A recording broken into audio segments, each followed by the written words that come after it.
AJPI, association d'assurés engagés et responsables, présente Sud Radio, le grand matin week-end, la force de l'engagement. Muriel Réus. Bonjour Muriel. Bonjour Jean-Marie. S'engager pour un droit d'asile réaliste, c'est une cause qui vous tient à cœur. On va en parler dans un instant avec votre invité, l'avocat Philippe Fontana. C'est aussi une cause qui est toujours dans l'actualité, Muriel. Absolument. Et depuis l'origine, le monde et ses civilisations se sont structurés au travers des migrations. Les mouvements de population sont une constante de l'histoire humaine, mais les guerres, les crises et les conflits contemporains et leurs corollaires ont conduit les pays à s'organiser. 1921 a vu naître la Ligue des Nations. 1948, c'est la Déclaration universelle des droits de l'homme. En 1951, la Convention de Genève. Elle va définir le statut de réfugié, le droit des personnes déplacées et les responsabilités des nations qui accordent l'asile. Et puis deux dates importantes et des faits très importants pour le droit d'asile. Le protocole de 1967 qui va rendre la Convention de Genève applicable aux réfugiés dans le monde entier et supprimer les limitations temporelles et géographiques. Et la protection subsidiaire de 2004 qui élargit le statut de réfugié à toute personne fuyant des conflits armés, des violences généralisées, des situations qui mettent gravement en danger leur vie ou leur intégrité. Mais si le droit d'asile est reconnu à l'échelle internationale comme un principe juridique, il n'en finit plus de diviser les politiques et les citoyens à travers le monde. En France, 66% de nos concitoyens souhaitent le restreindre. La 22e loi sur l'immigration en 30 ans oscille dans une ambition d'équilibre entre régalien et social, humanité et fermeté, pour le moins compliquée. En Europe, les textes s'enchaînent pour tenter de structurer la politique migratoire et le droit d'asile européen. Le Haut Commissariat des Nations Unies pour les réfugiés a évalué en 2022 à 100 millions le nombre de migrants dans le monde. Et comme chacun le sait, les experts environnementaux envisagent le pire, mettant définitivement à bas le mirage de l'immigration zéro et plaçant davantage encore le droit d'asile au carrefour de deux impératifs, souvent contradictoires. La nécessité perçue de contrôler les frontières et de maintenir l'intégrité des systèmes d'immigration et les impératifs humanitaires. Alors, saurons-nous régler les questions de différences culturelles et identitaires, d'impact financier et économique, de sécurité et de criminalité, de responsabilité internationale, de manipulation politique, de perception publique ? Depuis 2014, 25 000 personnes se sont noyées en Méditerranée pour fuir leur pays. Ces derniers jours, 3 jours de deuil national ont été proclamés en Grèce pour accompagner la mort et la disparition d'une centaine de migrants, femmes, enfants, hommes, dans les eaux de la Méditerranée. Le drame d'Annecy a plongé la France dans l'effroi. La France a une véritable tradition de l'asile. Son droit peut-il être transformé ? Fermeté et humanité sont-elles des valeurs conciliables ? Et c'est de ce dilemme que nous allons parler avec votre invité Muriel, puisqu'on a le plaisir d'accueillir Philippe Fontana, avocat au barreau de Paris, également auditeur de l'Institut des hautes études de la défense nationale et du ministère de l'Intérieur, et surtout auteur de ce livre, La vérité sur le droit d'asile. C'est publié aux éditions de l'Observatoire. Bienvenue à vous Philippe Fontana, vous êtes l'invité de Muriel Réus. Bonjour Philippe. Bonjour Muriel. Ravi de vous avoir aujourd'hui avec nous. Alors les derniers événements tragiques à Annecy, dont on a beaucoup parlé, qui a plongé la France dans la stupéfaction, et celui tout dernièrement du naufrage du bateau de pêche avec 750 personnes évaluées à leur bord, ont remis le droit d'asile au cœur de l'actualité. Alors l'Europe est sous le choc, les jours de deuil national en Grèce, toute la classe politique, les experts, les associations se sont exprimés avec évidemment des points de vue différents, pour ne pas dire contradictoires. Ces drames sont-ils inévitables ? Écoutez, ce que j'ai envie de vous dire aujourd'hui, c'est que rien n'a changé depuis 10 ans. Je ne sais pas si vous vous souvenez, mais en octobre 2013, il y avait eu un naufrage tragique à Lampedusa. Absolument. Avec à peu près le même nombre de morts ou disparus. Vous évoquiez ce qui s'est passé il y a 10 jours en citant une centaine de disparus. Non, en fait, il y en aura peut-être 800, 900, 1000. Et vous parliez de la difficulté entre concilier fermeté et humanisme. Moi, je dirais, puisque votre émission tourne autour de l'engagement, peut-on concilier l'éthique de conviction et l'éthique de responsabilité ? L'asile, c'est une conviction, c'est-à-dire qu'on ne peut pas, dans le même temps, se taire par rapport à ces drames que nous vivons en Méditerranée. Vous nous parlez de 25 000 personnes disparues, c'est le chiffre en 10 ans, et moi je vous répondrai au niveau de l'éthique de responsabilité que Frontex s'enorgueillit d'avoir sauvé plus de 629 000 personnes en Méditerranée. Alors justement, Frontex, un Frontex qui est mis à mal ces derniers temps. D'ailleurs, il y a une enquête interne qui a été diligentée par son directeur. Je ne sais pas si vous confirmez cette enquête. Est-ce que Frontex, auquel toutes les associations reprochent de ne pas être intervenues, Frontex aurait dû intervenir au regard du droit maritime ? En fait, le chiffre que je viens de vous donner confirme l'intervention de Frontex. Il y a 3 opérations de Frontex. Thémis, en tout cas pour la Méditerranée centrale, c'est-à-dire entre la Tunisie, la Libye, d'où partent énormément de bateaux, et l'Italie, Méditerranée orientale, Grèce, Turquie, et Méditerranée occidentale, l'Espagne. Donc on ne peut pas toujours faire ce reproche à Frontex. Oui, Frontex, c'est une agence de surveillance. Là, dernièrement, ils ne sont pas intervenus, on est bien d'accord. Ils ont été... Alors, la question de l'intervention se pose en droit international de la mer. Tout navire présent sur place doit intervenir pour conduire les personnes en danger, non pas dans le lieu le plus proche, mais dans le lieu le plus sûr. C'est toujours les mêmes questions qui se posent. Est-ce que Frontex doit sauver les personnes, évidemment, mais est-ce qu'elle doit juguler une migration réellement économique qui se part derrière le droit d'asile? Oui, j'entends ce que vous me dites, mais vous, votre réaction, 750 personnes, on a tous vu les images, vous auriez été à bord de Frontex, vous auriez dit quoi? Il me semble qu'il n'y avait pas de navire de Frontex à côté, qu'il y avait juste un avion qui surveillait. Donc, je ne peux pas me prononcer sur une enquête interne dont je ne connais évidemment pas les conclusions, mais je dois dire que, connaissant Frontex, rappelant les chiffres, rappelant une intervention, on ne peut pas les mettre tout de suite, on ne peut pas engager leur responsabilité sans autre élément. Ok, on verra bien ce que dit... Il n'y a pas de présomption de responsabilité de la part de Frontex. J'entends, on verra bien ce que dit l'enquête interne diligenté par son directeur. Alors, il y a un tabou dont on ne parle pratiquement jamais et que le drame d'Annecy a mis en lumière, va-t-on dire, c'est la santé mentale des réfugiés et des demandeurs d'asile. 36% des primo-immigrants hors Union européenne déclarent avoir des troubles psychiques selon une étude menée en 2020. Alors, dans l'immense majorité des cas, un migrant présente des troubles mentaux. Honnêtement, on se demande comment il pourrait en être autrement, mais quelle est votre vérité, vous, sur les conditions du droit d'asile ? Bon, comment se fait-il que ces migrants soient aussi amochés ? Ça s'explique par les conditions de leur migration à partir du pays de départ. Il faut bien comprendre que 90% des demandeurs d'asile, lorsqu'ils arrivent au sein de l'Union européenne, sont passés par des réseaux de passeurs. Donc, ils parlent de la Syrie, ils parlent de l'Afghanistan, ils parlent du Bangladesh, ils parlent de Turquie, et c'est sur le chemin qui vont être... leurs conditions vont être encore plus dures sur le chemin de la migration qu'au niveau du pays d'où ils partent.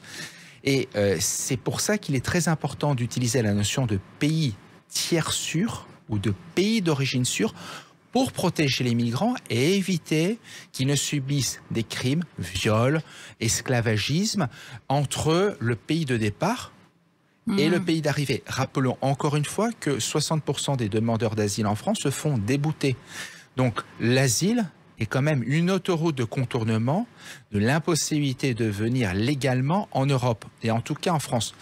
En France, Est-ce que vous pouvez me faire un point d'ailleurs sur le nombre de demandes de droit d'asile en France? En 2022, c'était 156 000. D'accord. Il faut bien séparer l'entrée sur le territoire du bénéfice du séjour. Toute personne qui rentre illégalement sur le territoire français et qui sollicite l'asile va rester au moins 1 an et demi avec un titre de séjour. Elle va bénéficier d'une allocation, elle va bénéficier d'un logement et au bout de 6 mois, elle va pouvoir travailler. Toute personne qui rentre illégalement en France pour des raisons économiques va recevoir une OQTF. Donc l'asile, qu'il soit réel ou pas réel, qu'il soit fondé ou infondé, eh bien c'est un véritable appel d'air pour toute personne qui veut fuir son pays pour des considérations d'abord économiques. Alors oui, vous évoquez les conditions économiques. D'ailleurs, c'est cette confusion que l'on fait entre les demandes de droit d'asile, que l'on fait tous, parce que la loi est extrêmement complexe. Et puis, je pense que, quelque part, je ne sais pas si on a intérêt à pas vraiment bien l'expliquer, mais on mélange souvent les primo-arrivants, qui, eux, sont des personnes qui viennent pour du travail, ce sont des visas étudiants, avec les demandes de droit d'asile. Alors, est-ce qu'une des solutions, finalement, ça ne serait pas de séparer la politique migratoire de la politique du droit d'asile? Alors, ça l'a toujours été. C'est possible ou pas? Ça l'a toujours été. Et pas dans la perception et pas dans les faits. Ah, dans la perception.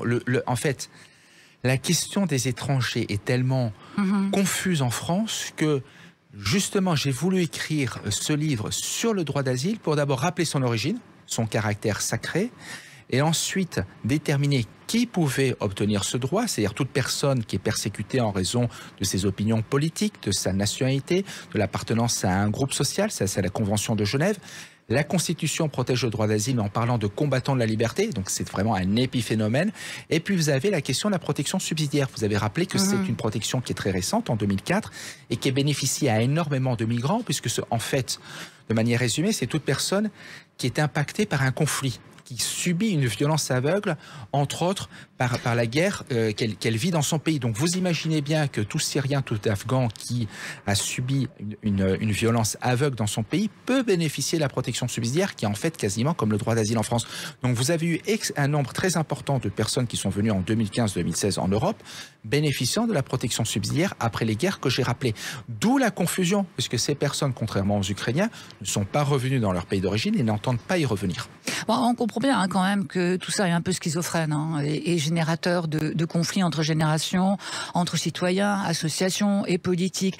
En plus, 35% des Français croient à la théorie du complot. Ce sont les chiffres que j'ai lus dernièrement dans la presse, quand tant d'autres ont envie d'aider. Donc c'est compliqué, on est à la fois interpellé par les conditions de vie, les tentes, l'insalubrité, on a envie d'aider, est-ce qu'on a réellement conscience des limites de l'accueil? En fait, j'ai un peu envie de vous demander, qu'est-ce qu'on a raté dans la réflexion sur le droit d'asile? D'abord, on n'a pas vraiment raté l'accueil puisque l'État consacre des milliards, au moins 1 milliard pour le logement des demandeurs d'asile, au moins 3 milliards pour l'hébergement d'urgence. Je vais vous rappeler quelques chiffres, il y a 120 000 places pour les demandeurs d'asile qui arrivent, il y a 200 000 places pour l'hébergement d'urgence, c'est-à-dire soit des demandeurs d'asile qui ne sont pas arrivés dans le système des CADA, soit des personnes qui sont à la rue après avoir vu leur demande d'asile être retoquée, être déboutée. Donc l'État a énormément investi. La difficulté, c'est que vous avez des migrations importantes. Vous avez rappelé le nombre de 100 millions de migrants dans le monde. On compte quand même 8 milliards de personnes sur la planète Terre. Et vous avez 30 millions de personnes qui sont considérées comme réfugiés dans le monde. Oui, mais enfin 8 milliards, 100 millions... 8 milliards, 100 millions, 30 millions et 500 000 réfugiés que gère l'OFPRA aujourd'hui sur le territoire. Donc en fait, on est par rapport, oserais-je dire, à une vague, et soit on détermine... Qui ne va pas s'arrêter. Qui ne va pas s'arrêter. C'est-à-dire on attend 200 000 personnes en 2003. Mais on en aura beaucoup plus avec les conditions climatiques. On imagine bien qu'il va y avoir des déplacements intenses de population. Donc c'est quoi la solution? Monter des murs? Alors en Hongrie, ça marche. Si vous me demandez la solution... On est très circonspect. Vous avez deux manières d'envisager l'asile. Vous avez la manière des associations qui estiment que l'asile permet la migration, même si elles savent que c'est faux. Et vous avez des gens beaucoup plus réalistes qui estiment que l'asile devrait être réservé aux combattants de la liberté, ou au moins pour des personnes qui sont persécutées, et au moins pour des personnes qui ont un lien avec la France. Vous êtes francophone, francophile, vous êtes persécuté.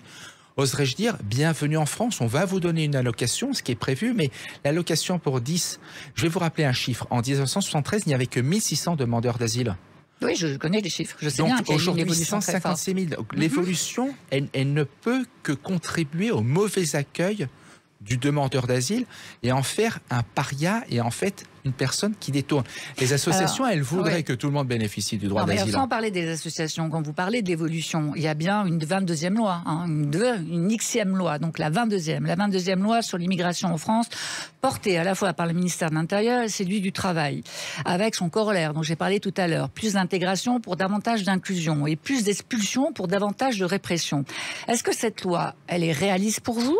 Est-ce qu'elle va améliorer la situation dans ces flux internationaux de plus en plus tendus et, j'ose dire, inévitables? Je crains que non. En fait, quand vous rappelez fermeté et humanisme, je me souviens de l'introduction de mon livre où je cite les hommes politiques de Chevènement à Chirac, à Macron, qui utilisent tout le temps ces mêmes termes, ces oxymores, fermeté et humanisme.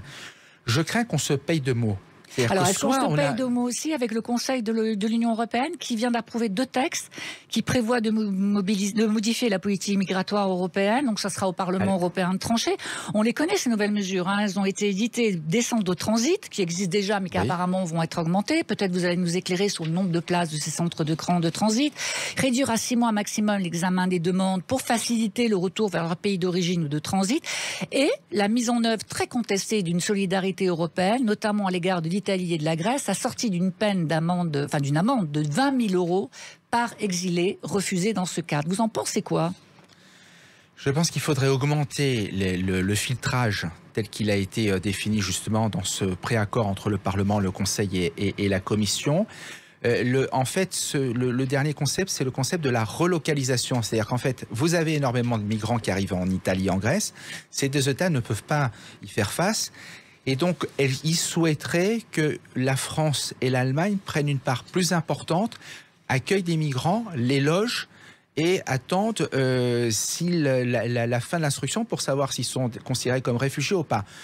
Bon, vous parlez du renvoi des déboutés du droit d'asile en France. C'est pour ça que je suis un peu sceptique. Il n'y a que 5% de personnes qui sont reconduites dans leur pays d'origine. Je vais vous citer quelques chiffres. 60% des gens sont déboutés, 40% des demandeurs obtiennent soit l'asile, soit une protection subsidiaire.